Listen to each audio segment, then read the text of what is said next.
I was sitting in a tiny cafe on a side street in Porto when a traveler from the States walked in like she was carrying a passport to a parallel universe.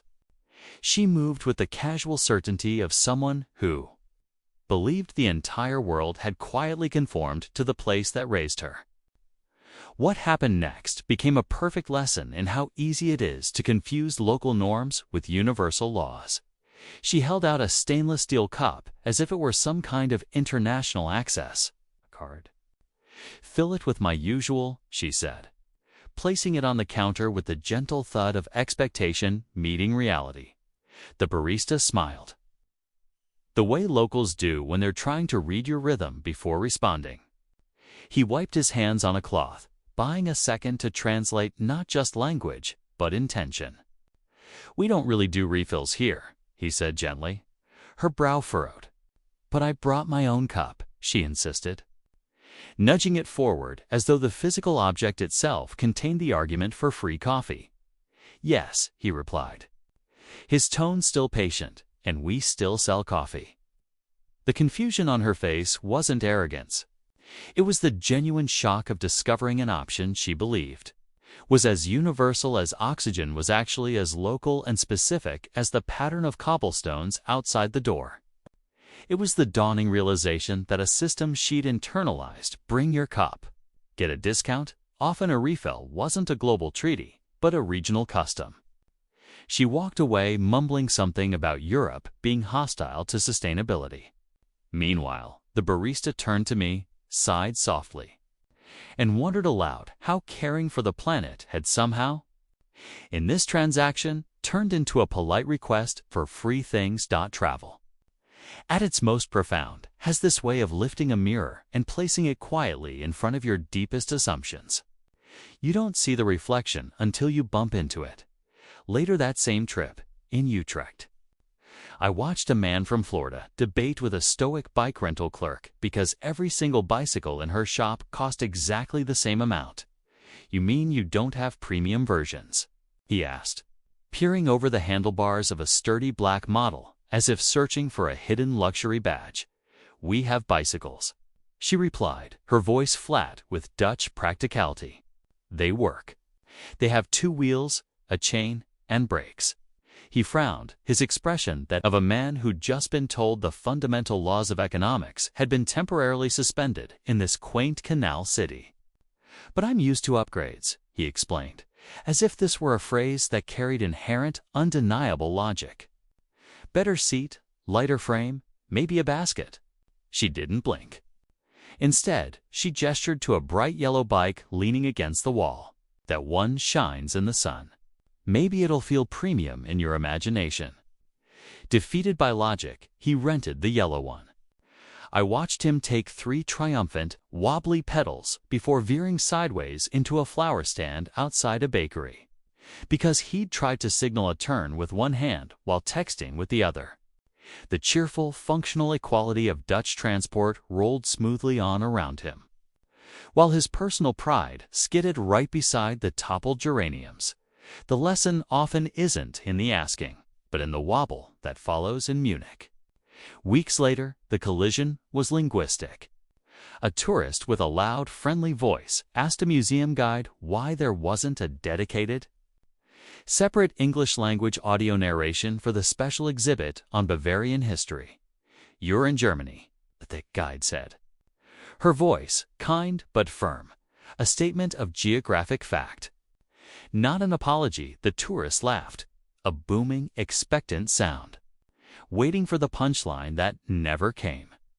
When the guide just looked at him, he clarified. "But everyone here speaks English," he said, waving a hand at the well-dressed German families around them. The guide nodded slowly. "Yes, many do. But that," she paused, "is not why we built the museums." He insisted anyway, pointing to the detailed German placards as if they were a personal affront. Eventually, flustered, he asked if she could repeat a particular point about the Wittelsbach dynasty in American. She smiled then, a patient, unbending curve of the lips. "I can say it slower," she offered, "but I cannot say it simpler." Half the tour group chuckled. The other half studied the ceiling tiles with sudden, intense interest. The man didn't return after the intermission. I often wonder if he ever understood that the complexity wasn't in the language, but in the history itself, history that refused to shrink, to fit a foreigner's comfort. What fascinates me in these moments isn't the confidence the world needs confident travelers. It's the miscalibration. When the systems of your home country are engineered relentlessly to adapt to your personal preferences, your algorithm, your subscription tier, your loyalty status, your custom burger, it becomes dangerously easy to assume the rest of the world's systems should. And indeed, do you operate on the same flexible, user-centric software? You stop seeing culture as an operating system. You see it as a slightly outdated app that just needs a personal settings adjustment. This assumption turns meals into negotiations. In Rome, a diner at the next table sent his bistecca back because it wasn't cooked to what he called American medium. There is only one medium rare, the waiter said. A statue of Roman patience in a white apron. Not where I'm from, the man replied, as if this were a compelling counter-argument. Then it is a good thing you are not there. The waiter muttered in Italian as he swept the plate away. A sentiment lost in translation, but clear in his posture. Across the continent, these moments repeat like a chorus in different keys. A woman in Copenhagen's central station, clutching a printed itinerary, demanded to know from which specific numbered gate her train to Malmö would depart. Trains don't use gates, I explained, trying to be helpful. You go to the platform listed on the board. But how do you stop people from sneaking on the wrong train? She asked, genuine concern in her eyes. We trust them to read the board, I said. She laughed, the bright, dismissive laugh of someone who thinks you're making a quaint, charming joke. Then she checked her ticket against the giant digital timetable. Her smile vanished. It says departure was 2 minutes ago. You're late, I confirmed, but only by 2 minutes. She protested as if the margin of error was the issue. Exactly, I said. The train, predictably, was already a shrinking speck in the distance. Some lessons abroad don't arrive through breathtaking beauty or heartwarming novelty. They arrive cold and precise. Through timing, a Greek taverna owner on Santorini once shared a story with me over a glass of ouzo. An American family had called ahead, demanding VIP seating for sunset. Every seat is important when people are hungry, he told them. They insisted. He amused, penciled them in. They showed up 2 hours late, the sun long gone, and were surprised to find their VIP table occupied by a German couple quietly sharing a bottle of wine. We had a reservation, the father declared, his voice cutting through the relaxed evening chatter. The owner emerged, wiping his hands. So did they, he said calmly, pointing to the Germans. Yesterday. These aren't merely tales of ignorance or rudeness. They are tales of muscle memory, the deep neurological pathways carved by living in a society where personalization isn't just an option. It's the default setting. Where your coffee order is a 15-word poem, your newsfeed is a mirror, and your entire commercial experience whispers, you are the center. America, in many ways, is a land of customization. A vast, beautiful experiment in building a society around individual choice, preference, and convenience. Most of the rest of the world, particularly old Europe, is a land of coexistence.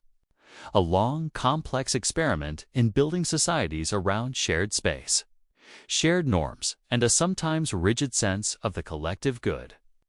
These two profound philosophies don't clash over grand ideologies on the world stage. They collide daily in tiny sparks around the simplest things, like personal space, the definition of service, the ownership of time, and the sovereignty of food in Vienna. I once worked the reception desk at a small family-run hotel for a summer. An American guest, all smiles and platinum credit cards. leaned on the counter, and asked if we could honor his platinum status from a major hotel chain by upgrading his room. "We don't have status levels here," Kriya said, gesturing to the homely, polished lobby. "All our rooms have a view of the street or the courtyard. But I'm platinum," he repeated, as if the word itself contained a magic that should bypass local logic. "Here," I told him gently, "everyone is human." He didn't like that. He took his key to a perfectly lovely room with high ceilings and a clawfoot tub. When he checked out, he left a review online calling the hotel cute but lacking in elite recognition. The owner, a man with a magnificent white mustache, printed the review, framed it in ornate gold, and hung it proudly behind the counter. It became a trophy of a different kind. Not far away, in a Dublin pub, the collision was over gratitude. A bartender spent 20 minutes trying to return most of a €50 tip pressed into his hand by a loudly grateful American. "You earned it," the man insisted, pushing the note back.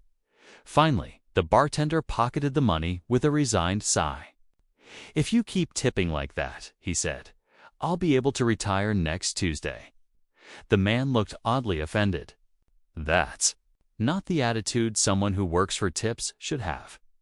The bartender just smiled and poured another pint. Exactly, he thought, though he didn't say it. The transaction was complete, but the understandings of the transaction were galaxies apart. Culture is not a software product you can upgrade to a premium version with more features. It is a rhythm, a song with a specific tempo and key that existed long before you wandered into the concert hall. The most jarring experiences happen when you try to clap on the offbeat and then blame the musicians. One of my favorite stories comes from a small trattoria in Florence. A couple, guidebook in hand, asked for chicken Alfredo. "We don't serve that dish," the waiter explained politely. "But it's Italian," the woman insisted, tapping the guidebook cover as if it were a legal document. "Perhaps somewhere," the waiter conceded with a graceful shrug. "But not in Florence. And not in this kitchen." They settled for carbonara. Then, when the glorious, eggy, peppery pasta arrived, asked for a side of extra cream sauce, the chef, a man who considered carbonara a sacred text, nearly resigned on the spot. He was physically restrained by his sous chef. Later, the couple left a glowing review online for a different restaurant, but tagged this one by mistake, writing that the food didn't feel authentic. The locals, seeing the review, printed it out and taped it to the kitchen door like a piece of abstract art. Testament to the bewildering distance between expectation and origin. When your country is a prodigious exporter of culture, language, media, and even menu items to the rest of the planet, a subtle, powerful reversal occurs. It becomes easy to assume the origin points of these things must inherently match your exported, adapted understanding of them. You forget that the movie version is a translation. The distance between your comforting familiarity and the actual living origin is often not just miles, but an entire worldview in Switzerland. I met a family at a train station in Lucerne, peering at a map with profound suspicion. "Which stop is for downtown?" The father asked a station clerk. "This is downtown," the clerk said, pointing to the elegant, bustling square around them. "No, I mean the real downtown. The main part, with the big shops and the, downtown." The clerk didn't blink. "It's all real. The city is small. You are in it." He looked at the map again, then at the charming but undeniably dense city around him, as though the cartography were personally deceiving him. The scale he was searching for, the sprawling, centralized commercial core of an American city, simply didn't exist here. The model itself was different. Then there was the man on a Stockholm bus in mid-July. His face flushed loudly, furious that the vehicle didn't have air conditioning. "This is Europe," he exclaimed to the driver, as if invoking the continent's name was an appeal to a shared standard of comfort. "Have some standards. This is Sweden," the the driver replied calmly, not turning around. "We have windows. You may open them." "That's not real ventilation." The man grumbled to his wife, as if the moving air was a poor imitation of a technological fix. "Neither," the driver said under his breath, "is yelling." Comfort, it turns out, is not always measured in Fahrenheit or Celsius.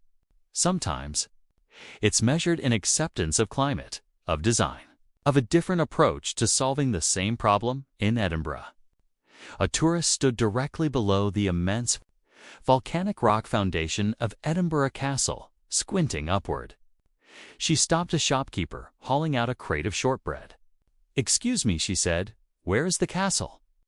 The shopkeeper slowly put down his crate, following her gaze up the sheer stone walls to the fortress looming above. "Above you," he said, his voice dry. She shielded her eyes. "It looks old." "Yes," he agreed. "That is generally how old things work." Not satisfied, she gestured with her phone. "They should really restore it more. You know, spruce it up, so people can enjoy it more." The shopkeeper let out a sigh that seemed to carry the weight of 8 centuries of renovation debates, planning permissions, and tourist suggestions. He simply picked up his crate and went back inside, leaving her to her view of unrestored history, the most amusing and telling. Misunderstandings often come from mistaking quiet efficiency for being outdated. In much of Europe, efficiency doesn't primarily mean fast or personalized. It often means harmonious, durable, or requiring minimal friction for the collective. The system works smoothly when everyone understands and agrees to the shared rules.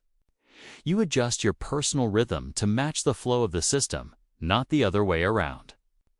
Travelers who arrive expecting every environment to constantly update its settings to their personal preferences often end up fighting ghosts' invisible systems that were never broken, never inefficient, and were never intended to be personally adaptive in the first place. They are wrestling with a different definition of working well. In Budapest, a man at a bustling market stall pointed an accusatory finger at a giant steaming cauldron of goulash. "Why isn't this labeled gluten-free?" he demanded. The vendor, a large woman with a ladle like a scepter, looked from him to the soup and back. "Does it contain gluten?" she asked. "That's what I'm asking you." She leaned forward. "It contains beef, paprika, onions, potatoes, and water. It will contain gluten only if you are foolish enough to drop your bread in it. Then it should be labeled," he insisted, as if clarity were the issue. "It is goulash," she stated finally, turning to serve another customer. "It is not a marketing campaign." In Krakow, at a bakery just opening at dawn, a woman carefully inspected the trays of fresh croissants. "Are they cloudlight?"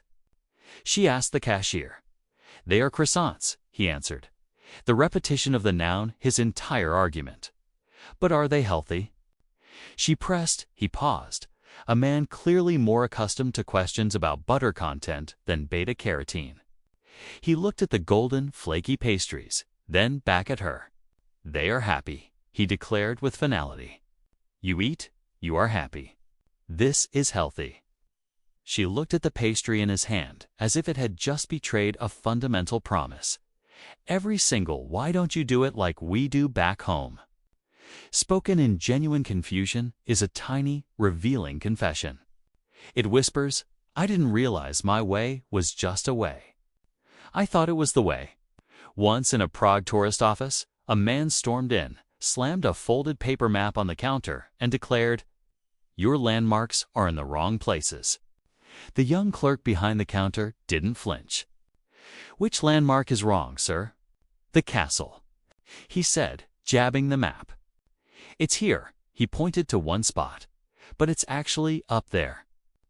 He gestured wildly out the window toward the actual Prague castle perched on the hill.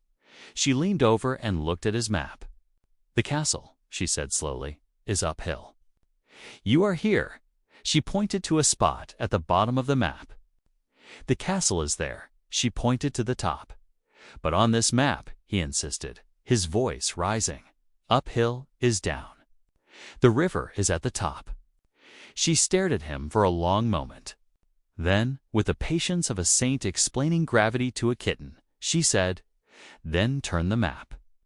A profound silence filled the office. He looked at the map, then out the window, then back at the map. Slowly, hesitantly, he rotated the paper 180 degrees. His eyes widened as the spatial relationship between his position, the river, and the castle suddenly snapped into alignment with the visible world outside. "Oh," he whispered, the fight draining out of him. "That's clever." The map wasn't wrong. His orientation to it was in Barcelona, on a windy, empty January beach. A tourist approached a city worker and demanded to know where the lifeguard chairs were. "There are no lifeguards in winter," the worker said. "What if someone drowns?" The tourist asked, genuinely concerned. The local shrugged. "Then they should not have been swimming in the sea in January." "That's a bit harsh." "That," the worker said, walking away, "is logic. Norms and safety features are not universal constants. They are local, temporal agreements, negotiated daily by the people who live with the actual risks and rhythms of a place." The beach in January was not a broken version of the beach in July. It was a completely different environment with its own rules. In Bruges, a woman stood frozen at a frietcot, holding a cone of perfect golden fries. The vendor had just informed her he had no ranch dressing, only mayonnaise, andalaus, or samurai sauce. "You people eat weird," she finally said. A statement of anthropological observation, without a word. She then deliberately dipped a fry into her takeaway cup of coffee, took a bite, and made a face. The vendor watched, fascinated. "You," he said, pointing at her with his serving spoon, "have just invented coffee fries. Do not blame us for this. Travel, at its core, is a form of exposure therapy for our assumptions. It gently, or sometimes jarringly, exposes us to the reality that our normal is a local specialty." In Oslo, a couple at a popular restaurant asked their waiter if they could pay extra for faster service, as they had theater tickets. "You are in Norway," the waiter said, as if this explained everything. When they looked blank, he added, "Priority dining is not a thing here." "But we're on a very tight schedule," the wife pressed. He considered this. "Then, I suggest," he said kindly, "that you eat faster." The solution in his worldview resided in their own actions, not in the restructuring of the kitchen's queue for a premium fee. In Kyoto, the lesson was one of quiet respect. A man, talking loudly on his phone, walked straight into the gravel courtyard of a serene Zen shrine, his shoes firmly on his feet. An elderly monk materialized from behind a stone lantern, bowed slightly, and without a word, pointed to a sign beside the entrance gate. The sign showed a simple graphic of shoes with a red line through them, and the same in Japanese script. The man ended his call, looked at his shoes, then at the sign, then at the monk. "Oh," he said, his voice suddenly hushed. "You're serious about that?" The monk simply kept pointing at the sign, his expression peaceful but immovable. Respect in this context didn't announce itself with bells or shouts. It didn't argue. It just stood there, embodied in an old man and a silent symbol, waiting patiently for the visitor to notice and recalibrate. This is the true starting line of travel. Travel does not begin when your plane's wheels screech onto a foreign tarmac. It begins in the mind, the moment you consciously stop expecting the world to constantly adjust its settings, its volume, its speed, and its definitions to match the invisible profile you carry inside you. It begins when you switch from seeing difference as an error in their code to recognizing it as a feature of a different program. Altogether, the truth is disarmingly simple.